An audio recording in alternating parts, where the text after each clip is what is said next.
Ya, jadi waktu gara-gara ketemu barang cari Kuningan. Di situ sampai cerita orang bahwa ada pembuangan mobil-mobil tanker. Dari situ saya mantan kepala desa Kanur Farwas ini. Waktu itu saya dengan dia gara-gara Kuningan mau cari penyu, ikan pari, tembak-tembak ikan begitu sampai di sana ya pertama kali kami dua yang dapat barang itu.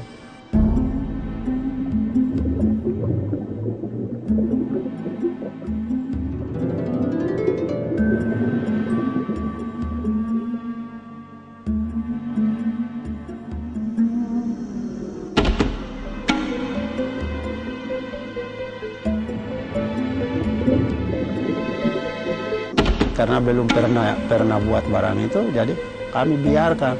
Nanti datang orang-orang butuh, baru cerita nanti kalau bentuk-bentuk begini, itu bom.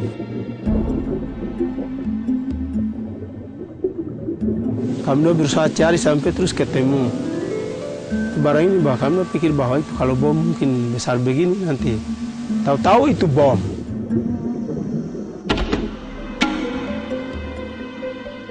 Di situ baru kita ke sana langsung ambil.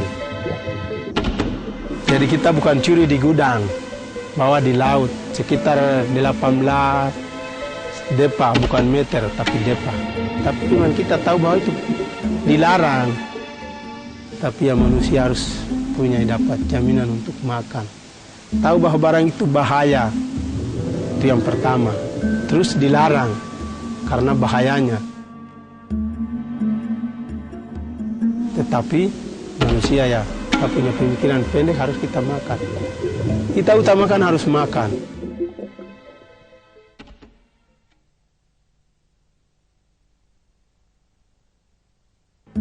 Kalau cerita bom itu saya ini sudah yang biasa buat. Nah karena saya sadar pada waktu itu karena saya sudah ya ditunjuk oleh masyarakat kemudian ya lepas itu kemudian dia ada kesadarannya. Lepas saya. Sekarang generasi muda ini yang lebih lagi untuk buat barang itu jadi mas bersusah-susah engkau akan cari mulai tanah ini sampai hasil keringat keluar mendapat buah dari hasil olahan. Jadi kalau di pulau ini ya tinggal ya masyarakat yang ada ini hanya hidupnya sebagai nelayan. Jadi mata pencarian yang pertama itu ya nelayan, yang kedua ya tani juga salah-salah Pak, karena pulau ini hanya tanah pasir ya, seperti begini, jadi bertani memang tidak ada. Yang ada adalah kelapa-kelapa. Ini sudah menjadi kebiasaan, di samping kelapa ini dikelola sebagai minyak goreng, kopra juga dijual, dikuliti seperti ini untuk dijual. Ini biasanya kita cari sendiri di pantai. Kerang kita ambil di pantai. Biasa ambil gurita, ikan juga biasa, tapi tidak seperti yang biasa diambil, sedikit-sedikit. Laut itu berguna bagi kami di sini untuk mencari apa, biak atau ikan.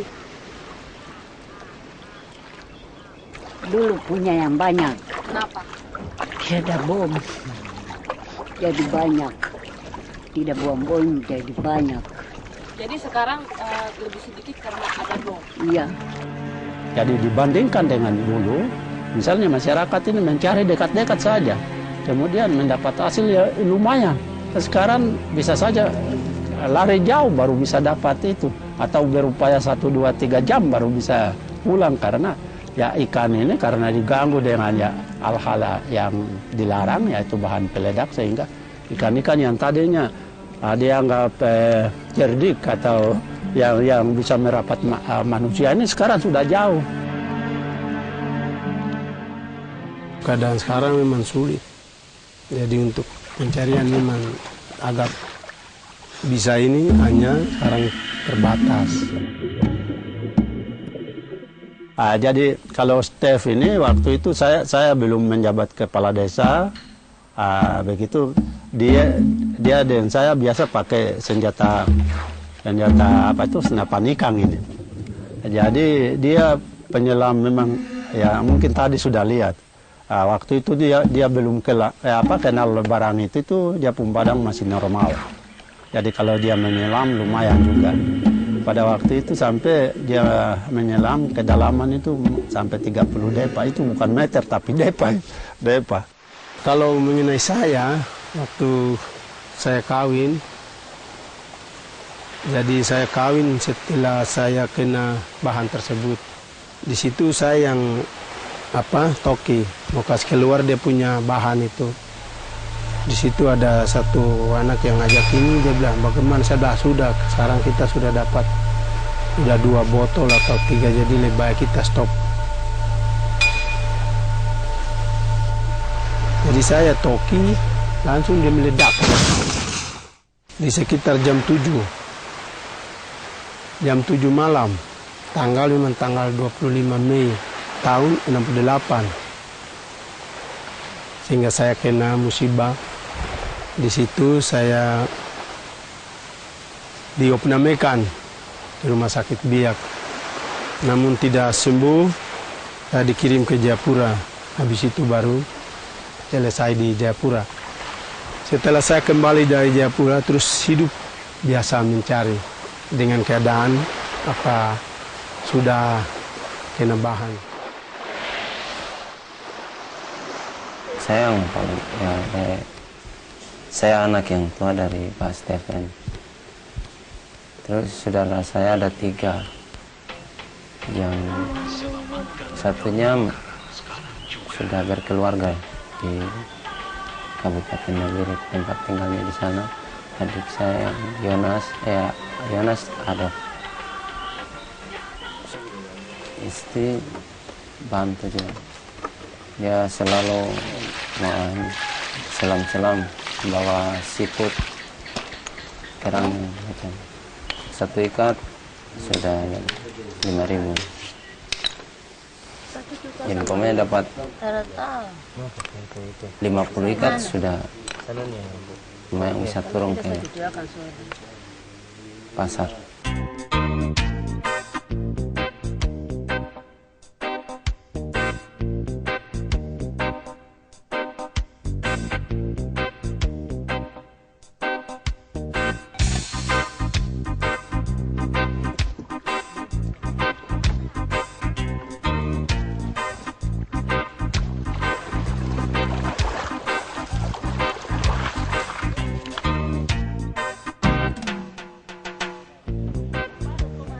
Ikan lautnya bagus-bagus nggak, Bu? Bagus.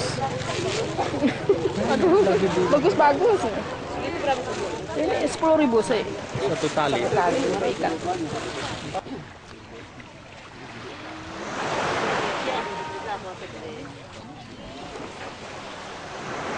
Di sini termasuk murah daripada di kota. Kalau macam di kota kita pergi dengan harga di sini masih bagus di sini.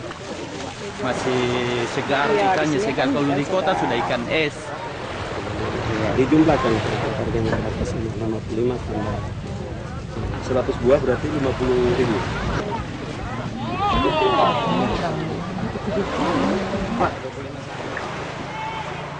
Dari Pulau Kai. Banyak lah ini. Banyak. Sekali datang ke jual berapa? Sekitar 100 kilo itu. Ada jual 100 lebih, 200. Iya.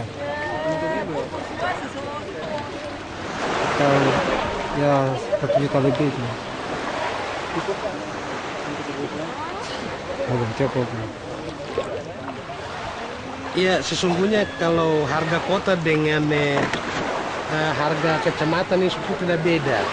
Ya hanya saja kita juga ingin membagi gitu ya. Kalau jangan sampai uang itu tertumpuk di kota, kita ingin juga uang di kota tuh lari ke kecamatan itu aja. Kalau untuk bom di daerah sini rata-rata biak itu, karena dulu peninggalan Perang Dunia Kedua, itu biak itu di sini banyak bom. Itu tuh peninggalan perang sekutu, Pak. Ya dicari-carilah di mana ada. Ketemu ya bawa, kalau tidak ada memang tidak. Tapi sekarang ini ada daerah ya mungkin tempat itu ya ada. Jadi dia ambil dari situ. Jadi bukan, kalau misalnya saya tidak dapat, saya harus cari tahu siapa yang dapat itu, kemudian beli baru bisa dipakai. Dibeli di pasar, bukan di pasaran, bukan diatur-atur meja kan. Ini ada yang simpang baru dijual diam-diam. Kalau kedapatan di keamanan bisa ditangkap.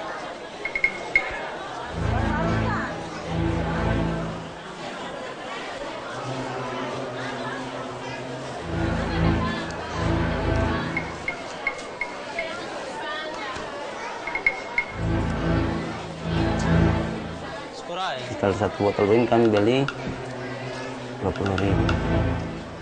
Jadikan 2 botol, kayak botol kecil. Terus kita lagi beli langsung dari orang yang tertentu yang punya bahan itu. Bahan-bahan yang dibuat itu kalau belerang ini itu dari peninggalan. Sedangkan alat yang meledak itu, yang membuat ledakan itu, yang namanya dopis itu tadinya pertama kali itu ambil dari peninggalan itu. Tapi sudah habis kemudian masyarakat ini atau yang sudah pernah buat itu dibuat dari korek agogo ini. Itu peledakannya.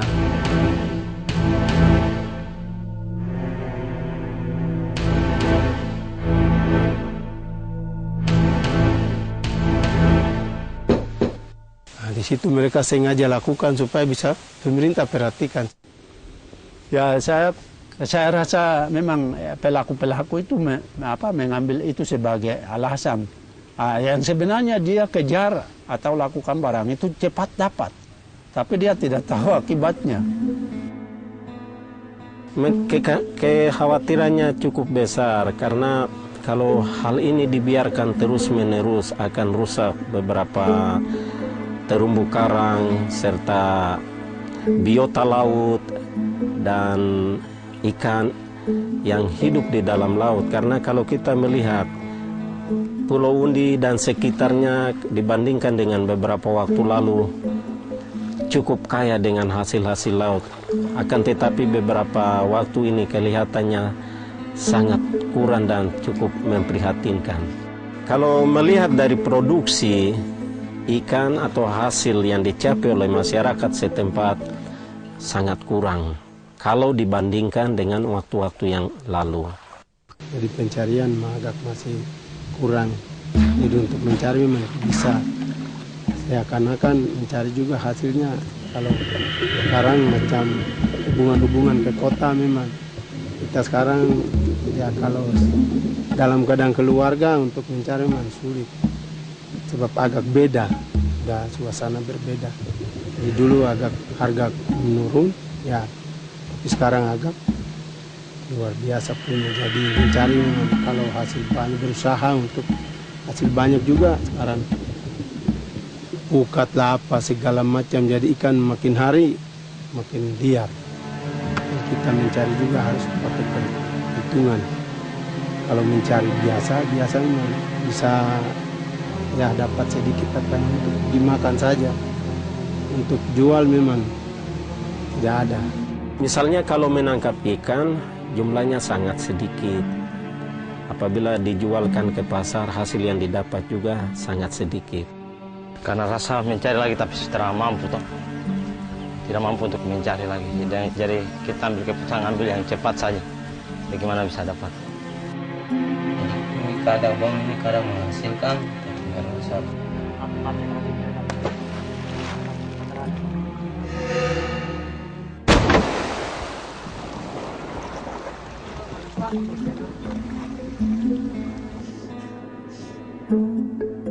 Merusak manusia dan merusak hasil laut seperti terumbu karang, ikan kecil sampai yang besar yang kami bawa, yang kecil paling tidak dibawa, dan merusak manusia.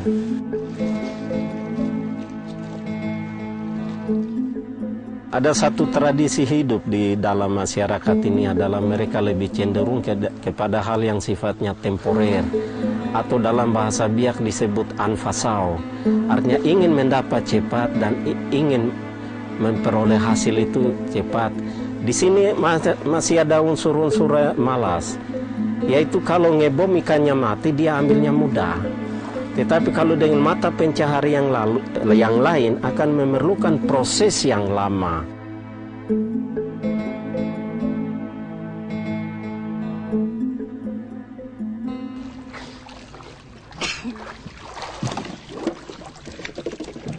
Artinya kalau meledak di tangan tuh, nyawa bisa hilang. Memang saya sudah tegur dan saya bilang, coba kamu jangan lihat orang lain, tapi harus lihat Bapak punya tubuh sekarang ini. Apa normal atau tidak. Jadi saya tidak bisa tegur, hanya mereka punya ada mata atau jadi lihat. Tapi toh sampai sekarang mereka lakukan. Karena ekonomi semakin meningkat ya, yang lebih cepat kami harus pakai ini. Sehingga kami sebagai pimpinan sering memikirkan hal itu dengan cara bagaimana harus orang-orang ini harus hentikan itu. Menurut pengamatan saya, kemungkinan besar di dalam hubungan kerja 3 komponen ini yang dilukiskan dalam arti 3 tungku ini masih mengalami banyak kesulitan. Karena dilihat dari sisi adat, keakraban masyarakat itu terhadap adat itu sendiri tidak begitu kuat. Kemudian dilihat untuk sisi pemerintahan, kita sudah banyak menjelaskan tentang hukum dan peraturan, tapi masyarakat sudah acuh terhadap peraturan itu sendiri karena tidak ada sanksi yang akan diberlakukan kepada masyarakat apabila melanggar peraturan itu sendiri. Hukumannya kalau di Iriang, di Tanah Papua sini, hukumannya 100 juta kalau kami denda ke pihak keamanan. 100 juta masuk penjara, di penjara selama 10 tahun.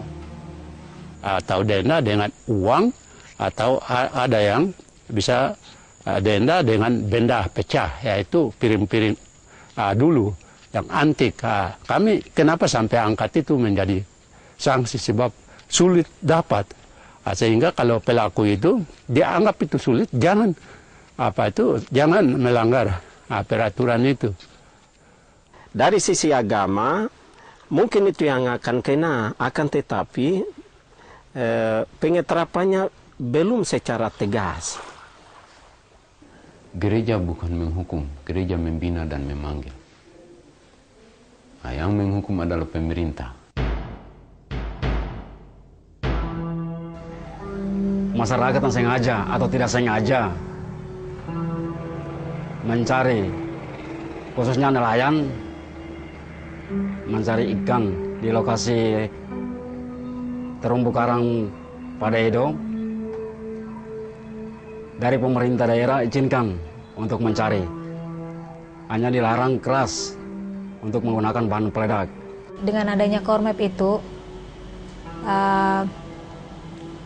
mereka lebih banyak dikejar. Contohnya saja kemarin kegiatan operasi lumba-lumba itu kan ada yang ditangkap, tapi bukan karena dia melakukan pemboman, tapi dia menyelam untuk ambil peluru. Itu kebetulan tim MCS-nya Kormap itu ketemu gitu, jadi ada barang buktinya, tapi bukan untuk itu, mereka ngambil selongsongnya untuk dijual gitu. Dan dalam operasi tersebut kami adakan operasi gabungan dan kedapatan satu perahu nelayan, terpaksa kami sita barang tersebut. Mereka itu tahu bahwa terumbu karang itu sangat penting, karena dengan adanya terumbu karang itu ikan, mereka bisa dapat ikan lebih banyak.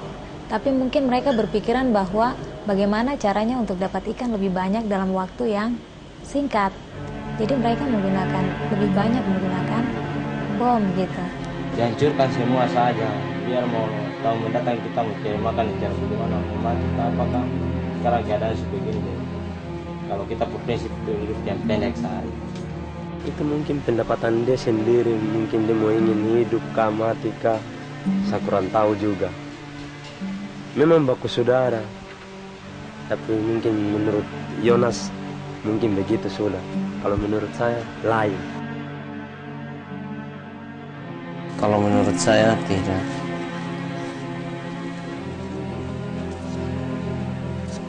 Menghancurkan tapi anak cucu yang ya anak cucu dari belakang cara hidupnya lebih susah lagi.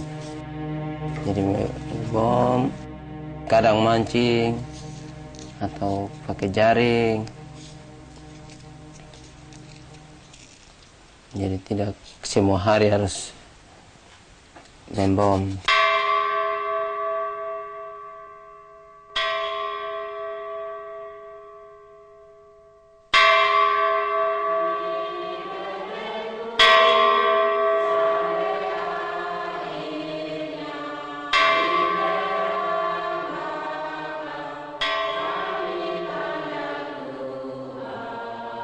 Jadi dunia ini Allah telah ciptakan untuk kita semua. Tapi mereka yang ingin kaya terjatuh ke dalam pencobaan. Karena akar segala kejahatan ialah cinta uang.